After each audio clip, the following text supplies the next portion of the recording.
Welcome back to the Chad Hasty Show, News Talk 95.1 FM and 790 AM KFYO. Final hour of today's program. Coming up at 10:35, Sky Stracer with SS Outfitters will join us.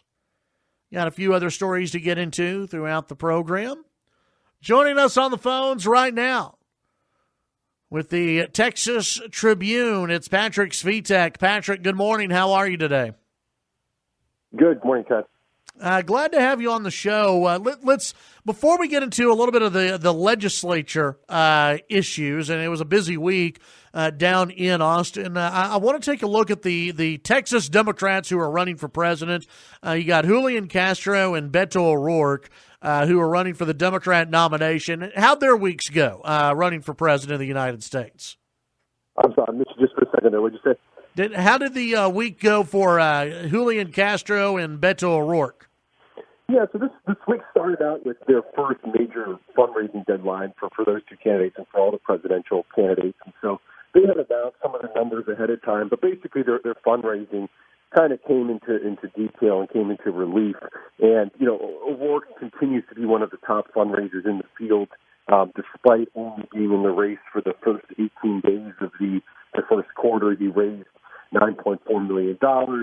He has about $7 million coming out of that period. It was interesting. He disclosed spending $2.5 million and half of that on digital fundraising, which is not surprising for him given how much he spent on digital advertising and fundraising during the Senate race. But I think it's a pretty strong signal that trend is going to continue in the presidential race. And in fact, we saw a lot of presidential candidates who, of their total spending for the period, digital fundraising was a lot of it. With Castro, interestingly, it's kind of a different story when it comes to digital fundraising. He only raised $1.1 million for the entire quarter. Remember, he's been in the race since early January, mid-January, so he had a longer period, and he still raised a lot less, and that put him in the back of the pack. But he's saying that he only recently started investing in digital fundraising in mid-March, and that since then his numbers have picked up, and that he expects to have a much better second quarter. And so whether you're Beto O'Rourke or whether you're Julian Castro, I think, depending on how much you believe what Castro is saying as well, you're seeing the importance in this Democratic primary of reaching small dollar donors online, advertising to them, email, through Facebook, through Twitter, through Instagram. That is just going to be such a key part of fundraising in this race. Yeah, well, if you're Castro, there's nowhere to go but up. So, right. I mean, he's been in the race for a while. I mean, let's be honest. You can say all you want. Well, we just really started, trying to get our fundraising and advertising going. He's been in this race for a long time. And in Texas, and Patrick, you know about this, in Texas, there's a lot of money in Texas, even for Democrat candidates. The Democrat candidates in Texas can raise a lot of money. Is it surprising that he has not been able to tap into that Texas Democrat money? It has been somewhat surprising. I wasn't too surprised by how low his number was because, at least as you just alluded to, he's been very low in the polls, 1%, 0%, 2% on a good day. And so I didn't expect there to be, a gusher of fundraising accompanying those low poll numbers. But, in terms of his relationship with Texas donors, though, that's a great point. He's been around a long time, especially in the San Antonio area, has been able to establish those kinds of relationships. But, it's interesting. We're living in an environment with Democratic primary where, having relationships with big donors and getting money from big donors is kind of not a good thing. It's being used against candidates, and there's being so much emphasis being put on those small grassroots donors that, it's just a different kind of fundraising environment. And so that's not to excuse Julian Castro's fundraising numbers, but I think, it's a really interesting environment where candidates are almost in some ways trying to avoid being associated with any kind of big money or wealthy donors. Yeah. Visiting with Patrick Svitek of the Texas Tribune. Patrick, I want to get into kind of the industry, journalism on my next question. And there was a story out from Politico, and you may have seen it this morning, you may not have. And I think it was Politico, but it was basically as stating that the media has left Beto O'Rourke behind for Mayor Pete Buttigieg. as someone who has covered presidential candidates and Senate candidates, does the media gravitate towards like the hot hand at the moment and start going, okay, well, Beto O'Rourke's sort of, cooled off right now. Not a lot of people are talking about him. Everyone's talking about this guy from South Bend, Indiana, so let's all write about him. Does it kind of work that way? I think so. Sometimes, especially at the national level, you kind of have like the, this kind of shiny object trend where different candidates are seen in the eyes of the media as on the rise, and therefore there's a saturation of coverage on them that is maybe sometimes disproportionate to what they actually deserve. And inevitably that candidate hits a certain point where the media loses interest or decides to, look into their record and apply more scrutiny, and the tone of the coverage kind of shifts from, positive and glowing to look at all the bad things this guy did or is. And so I think you'll see a number of candidates this cycle go through that that kind of process with the media, kind of come out of nowhere, have their moment, and then, with the big magnifying glass on them, negative things come out or are covered all of a sudden. I've been personally surprised that hasn't happened to more candidates, given how many we have in this field. I mean, we've been at this now, I think, the race kind of started in earnest in late December. Been at this now for, well over 4 months. And, it seems like O'Rourke and Pete Buttigieg, those are the two kind of flavors of the month that we've had. With 20 candidates, I'm sure there's going to be plenty of other people who are going to get their turn to go through that kind of up and down. But you're right, it can be a predictable cycle, and I think that the media needs to be sometimes a little more aware of falling into that kind of predictable rhythm. Yeah. Let's take a look at a possible statewide race. You had dueling press conferences at the Texas Capitol with senators, Texas statewide senators. You had Ted Cruz and John Cornyn. And then you also had the Democrats get up with Joaquin Castro, who may run against John Cornyn for office. How serious do you think Joaquin Castro is on challenging John Cornyn at this point for the U.S. Senate seat?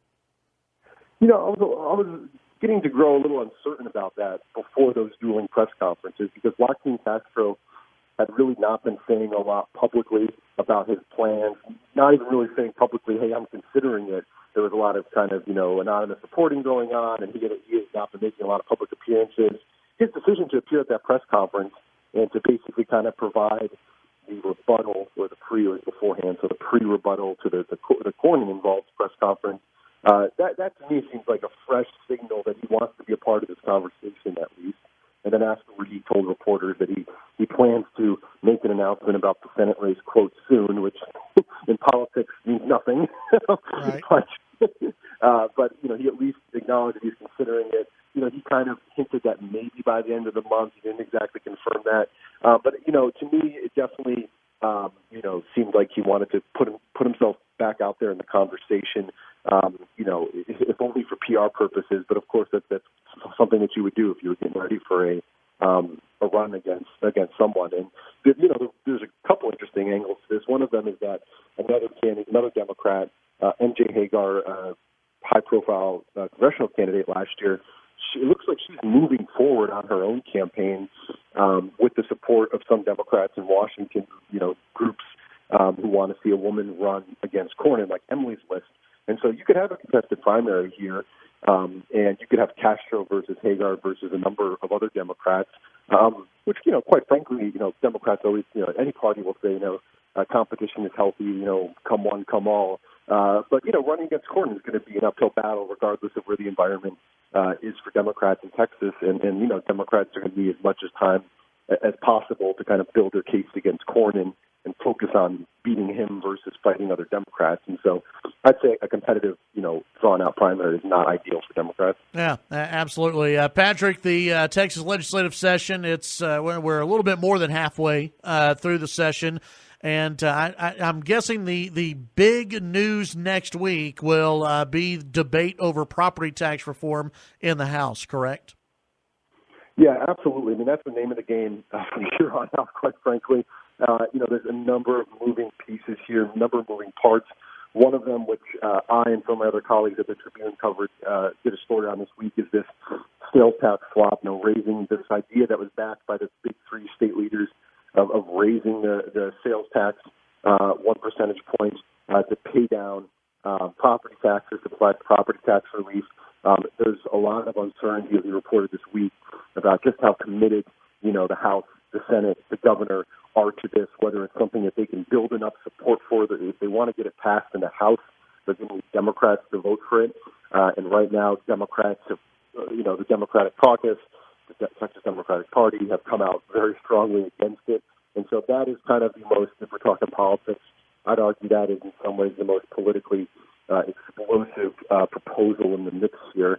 At the same time, though, it's something clearly that the state's Republican leadership wants to at least have on the table as an option. Well, they want it on the option, but it's one of those. When I had Senator Bittencourt on the show on Monday, he said that there's not a big appetite for it in the Senate. And he also said that he was not for raising any kind of tax, whether it's sales tax, property tax. It's my understanding he kind of walked back those comments to another or a news organization. He walked those back and said, well, I haven't seen all the answers yet on this thing. But I think it does show that whether it's on the conservative side or Democrat side or in between side, no one is sold on this sales tax issue at all. And Patrick, when looking at the time that we have left in the legislative session, do they have even the time to really get into the weeds on raising the sales tax? I think they do, if the will is indeed there. I mean, we saw the corresponding legislation work its way through committee this week, I believe. And one kind of sticking point in committee, as you may know, or broader sticking point, is whether all of that money raised from the proposed sales tax increase is going to go toward property tax relief. I believe right now the proposal that works its way through committee, 80% of the additional sales tax revenue is going to go toward property tax relief, while 20% is going to go toward additional funding in public education. There are some conservatives. And I think even the governor himself has said he wants to see all that money go to property tax relief. Right. And so that's going to be a point of debate. But I'd argue that we've got I think 5 weeks left in the session, and if the will is there, especially with the big three behind this, they can make it happen. It's just a question of, I think, how much resolve is there especially among the big three. I mean, Dan Patrick on your show, it didn't sound, and I think in an interview last week, didn't sound like he was ready to make kind of a hard sell on this idea, to put it generously. Yeah, absolutely. Patrick, tell folks what you're going to be working on and what all of you guys are going to be working on over at the Texas Tribune the rest of this week and into next. Yeah, it'll be all hands on deck next week, watching how these property tax and school finance issues come together at the legislature, particularly between the two chambers, and watching, again, that politically, very politically sensitive sales tax idea. And so we'll be focused on that for the rest of this week and well into next week. All right. Very nice. Patrick, as always, appreciate your time. We'll visit with you next week. Thanks a lot. That's Patrick Svitek with the Texas Tribune.